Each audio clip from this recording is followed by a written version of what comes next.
Social media में बहुत सारे लोग ऐसे हैं जिनका सीधा सीधा कहना है कि भैया याचिका नहीं चाहिए, इस्तीफा चाहिए। मैं अपने लिए मतलब रखता हूँ, मैं अपने लोगों के लिए हर दुख के लिए खड़ा रहता हूँ।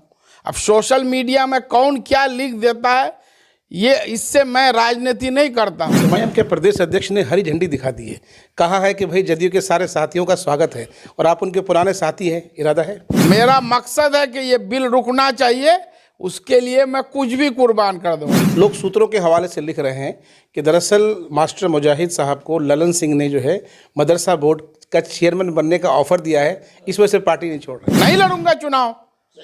और जो लोग ये बोलते हैं जरा उनसे पूछ लीजिए, मेरे हर कदम से उनके पेट में दर्द हो रही है। लेकिन आपने जो बयान जारी किया उसमें एक चीज़ और ऐड किया है, आपने कहा है कि वक्फ में दूसरे मजहब के दो लोगों की क्या ज़रूरत है, इससे क्या आपत्ति है भाई? अस्सलाम वालेकुम, नमस्कार, आदाब। मैं हूं निहाल अख्तर पयामी और आप देख रहे हैं गांव मोहल्ला। साथियों, इस वक्त देश भर में वक्फ संशोधन कानून को लेकर गहमा गहमी का माहौल है और इसी गहमा गहमी में मास्टर मुजाहिद साहब ने जो है साहब इसमें इजाफा कर दिया है। इजाफा इस तरह से कर दिया है कि इनकी पार्टी ने वक्फ कानून का समर्थन किया है और इन्होंने सुप्रीम कोर्ट में याचिका दायर करके सरकार के खिलाफ ही जो है साहब एक मुहिम छेड़ दी है। हमारे साथ मौजूद है, बहुत बहुत स्वागत है सर।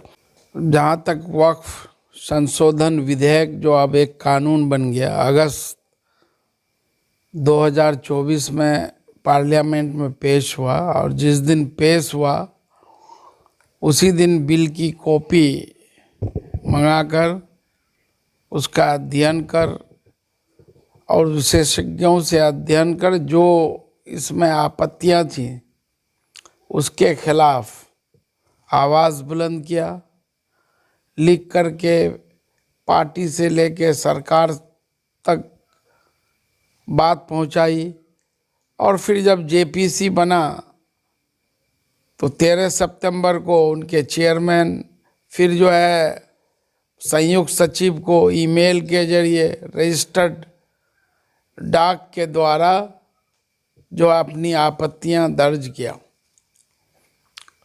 उसके साथ भी माननीय मुख्यमंत्री और बहुत सारे मंत्री पार्टी पदाधिकारियों को भी इस संबंध में जो आपत्तियां थी, जो लोगों की नाराज़गियां, जो चीज़ें गलत थी, संविधान के विरुद्ध थी, उनसे अवगत कराया और हम लोगों को आश्वस्त किया गया था कि इन चिंताओं को जो जेपीसी के समक्ष सरकार और पार्टी द्वारा मजबूती से रखा गया, ये सब नहीं हो।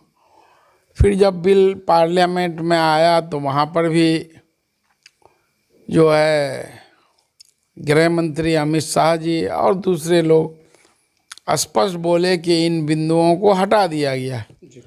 लेकिन अब जब गजट नोटिफिकेशन आया है तो उसमें आप देखेंगे कि ये उसको नहीं हटाया गया है।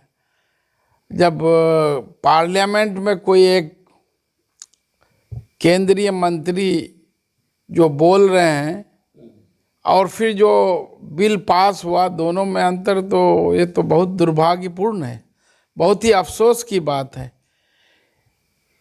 और इसी वजह कर मैं जब से ये बिल पास हुआ है उसके खिलाफ लगातार अपनी आवाज़ बुलंद कर रहा हूँ और सरकार से मांग कर रहा हूँ, बिहार सरकार हो केंद्र सरकार से, कि इस असंवैधानिक बिल को वापस लिया जाए या फिर इसमें जो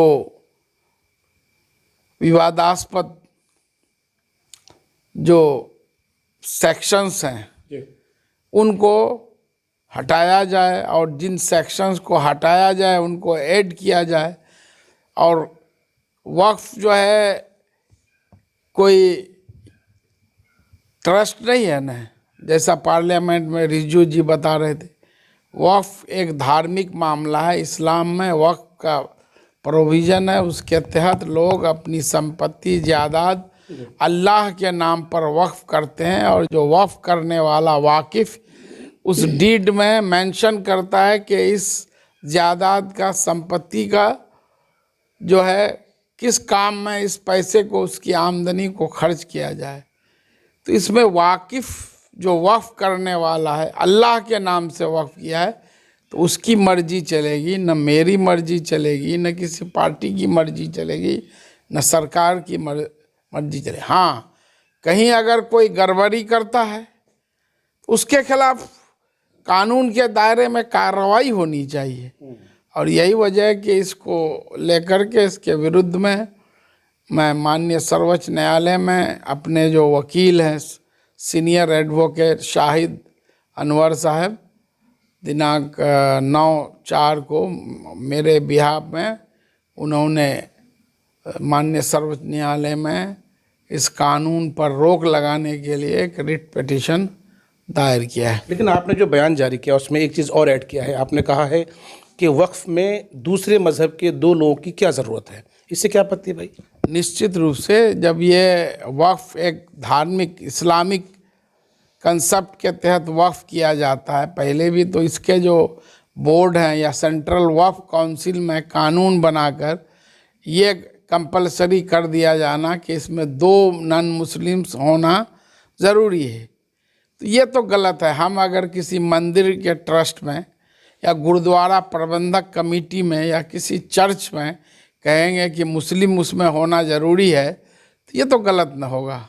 सोशल मीडिया में बहुत सारे लोग ऐसे हैं जिनका सीधा सीधा कहना है कि भैया याचिका नहीं चाहिए, इस्तीफा चाहिए। अब ठीक है, वो कौन लोग इस्तीफा मांग रहे हैं वो मैं भी जानता हूँ, जरा उन लोगों से पूछिए। भाई साहब इस्तीफा नहीं देंगे? अरे मैं क्या कर रहा हूँ नहीं देगा, और इसमें और बचा क्या है? नहीं, आपने कहा था कि अपने लोगों से मिल करके फैसला लेंगे। अभी भी मिल रहा हूँ। जब मैं बोल दिया कि मेरे लिए पार्टी और पद माने नहीं रखता, मेरा मकसद है कि ये बिल रुकना चाहिए, उसके लिए मैं कुछ भी कुर्बान कर दूंगा, नहीं लड़ूंगा चुनाव। और जो लोग ये बोलते हैं जरा उनसे पूछ लीजिए, मेरे हर कदम से उनके पेट में दर्द हो रही है। जरा वो अपने नेता से पूछे ना, कहाँ सोए हुए थे बिल जब पार्लियामेंट में पेश हुआ, एक भी कुछ दिखा दीजिए कहीं वो लिख पढ़ करके दिए। मेरे यहाँ तो हर चीज़ पब्लिक डोमेन में जिस दिन से बिल आया और आज तक। अब कहने के लिए बहुत सारी लोग कहेंगे, मैं हमेशा कुछ लोगों के टारगेट में रहता हूँ, तो मैं इसकी परवाह नहीं करता हूँ। मैं अल्लाह को हाजिर नाजिर जान करके जो सही फैसला है अवाम से, अपने चाहने वालों से और आलिम दीन से मशवरा करके हम जो करते हैं। एमआईएम के प्रदेश अध्यक्ष ने हरी झंडी दिखा दी है, कहा है कि भाई जदयू के सारे साथियों का स्वागत है और आप उनके पुराने साथी हैं, इरादा है? अभी मैं देखा नहीं हूँ, मेरा अभी एक ही इरादा है कि इस बिल को संवैधानिक ढंग से विरोध करके सभी सेकुलर लोगों के द्वारा विरोध होकर और लीगली लड़ाई लड़कर ये जो है इस बिल को रुकवाना है। मेरे लिए अभी कोई चुनाव लड़ने का वक्त नहीं है कि हम जो है किसी का झंडा उठा करके जो है उस लड़ाई। अभी मेन है कि इस बिल को रोकना है, बात समझ रहे हैं? इस बिल को रोकना है, लीगली हो, बाय आंदोलन से हो, और आंदोलन का भी कैरेक्टर सेकुलर होना चाहिए, क्योंकि इस बिल के खिलाफ में 232 सांसदों ने जो है लोकसभा में और राज्यसभा में 93 सांसदों ने वोट दिया है। उसमें अधिकांश हमारे गैर मुस्लिम भाई थे, तो सबको लेकर के ये लड़ाई लड़ा जाएगा। बाद में जिनको एमएलए बनना होगा, एमपी बनना होगा, वो बनेंगे। और ये अनकॉन्स्टिट्यूशनल है, जिन धाराओं का चाहे वक्फ बाय यूजर्स हो, बहुत सारे वक्फ बाय यूजर्स में बहुत सारी कब्रिस्तान हैं, दरगाह हैं, मस्जिदें हैं, जो सैकड़ों सालों से एज ए वक्फ के यूज़ हो रहा है। बहुत सारा डॉक्यूमेंट्स जो है नहीं ये पाता है। अच्छा, आप ये कह देंगे कि वो वक्फ नहीं है। बहुत सारे मंदिरों के पास हजारों एकड़ की ज़मीन है, सरकारी प्रॉपर्टी। तो सबके लिए, जब मुल्क सेकुलर है तो सबके लिए एक समान कानून होना चाहिए। किसी एक धर्म के लिए अलग कानून, किसी के लिए दूसरा कानून नहीं। अच्छा, सोशल मीडिया में लगातार चल रहा है कि दरअसल लोग सूत्रों के हवाले से लिख रहे हैं कि दरअसल मास्टर मुजाहिद साहब को ललन सिंह ने जो है मदरसा बोर्ड का चेयरमैन बनने का ऑफर दिया है, इस वजह से पार्टी नहीं छोड़ रहे हैं, ऐसा चल रहा है। अब वो जो सोर्स बता रहे होंगे तो वही लोग बता रहे होंगे। मेरे लिए जब मैं बता दिया, जब आप मुझसे बात कर रहे हैं तो आप मेरी बातों को सुनिए। अब वो सोर्स वैसे लोग बताएंगे, उन सोर्स जो वैसे लोग हैं उसकी रात की नींद हराम हो गई है कि मैं जदयू में रह करके इतना कड़े तरीके से अगस्त 2000 से लेके अब तक विरोध करते आ रहा हूँ और आगे भी करूँगा। मैं पार्टी और पद की परवाह नहीं करता हूँ। मैं अपने लिए मतलब रखता हूँ, मैं अपने लोगों के लिए हर दुख के लिए खड़ा रहता हूँ। अब सोशल मीडिया में कौन क्या लिख देता है, ये इससे मैं राजनीति नहीं करता हूँ। बात समझ रहे? जिनको जो होता है लिखना है वो अपनी इच्छा है, सबकी सोच अलग अलग है। मैं उस पर कोई टीका टिप्पणी नहीं करता, सबके जज्बे को सलाम करता हूँ। मैं भी अपने तौर पर विरोध करता हूँ अपने लोगों को लेकर, सामूहिक रूप से मैं भी जो संवैधानिक तरीका है हम लोग भी विरोध करेंगे। सोशल मीडिया में एक बहुत बड़ी आबादी ऐसी है जो चाहे आपके समर्थक हों या विरोधी हों, वो बार बार इस बात को दोहराते हैं कि अगर मास्टर मुजाहिद साहब और अख्तरुल ईमान साहब एक प्लेटफॉर्म पे आ जाएंगे तो सीमांचल की जो राजनीतिक दशा और दिशा है दोनों बदल जाएगी। अब ठीक है, उनकी अपनी सोच है, आपकी क्या सोच है? अब हमारी सोच जब जाहिर होगा तो आपको पता चल जाएगा। जब राजनीति की वो शुरुआत किए थे हम लोग साथ में ही थे 2009 तक। तो पहले जो 2 चुनाव एमएलए का लड़े 2005 में, फरवरी में एक हुआ था, एक अक्टूबर में, तो मैं बिल्कुल साथ में था। फिर 2009 में जो लोकसभा चुनाव में डिफरेंसेज हुआ उसके बाद अलग अलग हो गए। तो वो अलग बात है। विचारधारा की लड़ाई है, बाकी दिल में जगह है मोहब्बत। मेरे लिए